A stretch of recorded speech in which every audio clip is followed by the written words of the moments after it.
Hi everyone, I am Karen Blako with Commercial Food Sanitation, and I'm excited to kick off our online short course, Success in Sanitation Programs. We hope you enjoyed the first part of our course, the Introduction to Effective Sanitation.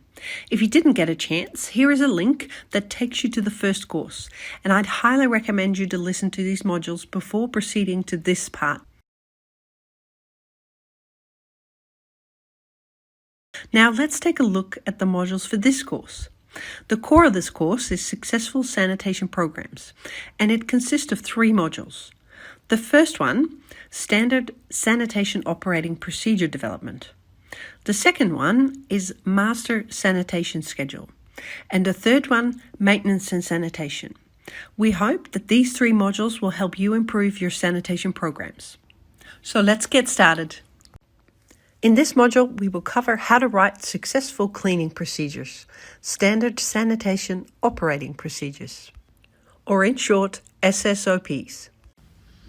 After this session, we aim for you to recognize the purpose and value of creating cleaning procedures, as well as understanding the necessary steps for creating effective procedures, following the 7 steps of sanitation sequenced approach.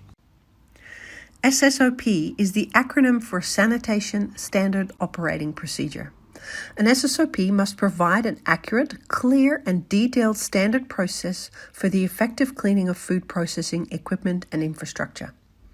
Following a systematic approach, like for instance the 7 steps of cleaning approach, as covered in our earlier online course on sanitation, or your own company's standard sanitation process.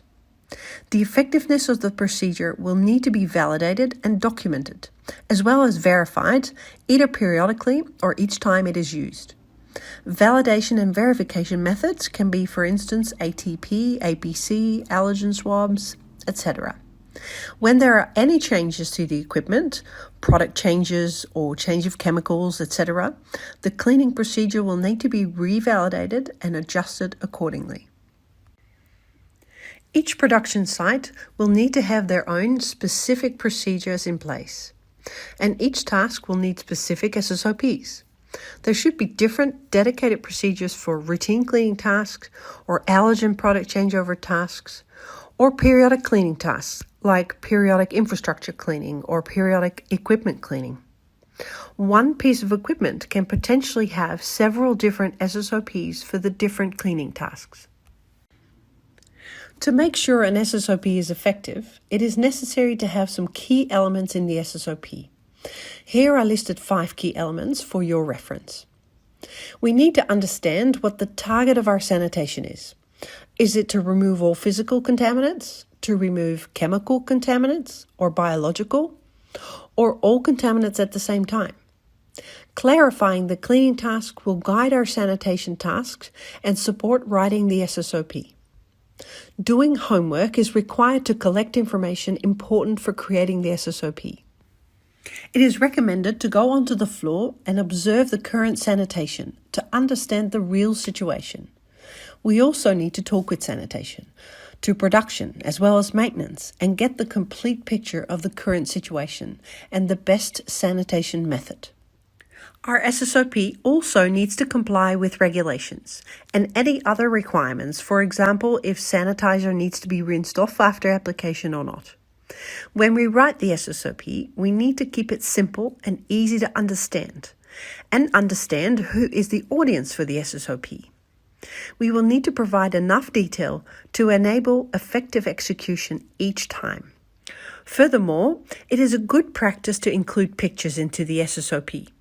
A picture says 1,000 words and can help clarify details. At last, when you write the SSOP, you can refer to some good templates. The templates are easy to follow and will support you to make sure all the bases are covered and you don't miss any critical parts. Generally speaking, a good template can enhance the readability. And when a processing plant is writing SSOPs for different areas and different equipment, they can also use their own template, or industry ones when available. We use templates to standardize our SSOP writing and follow a sequenced approach, as well as applying pictures to support the details. It also helps to make sure not to miss any key elements like safety information or the chemical type and concentration data, as well as different tools and tool colors.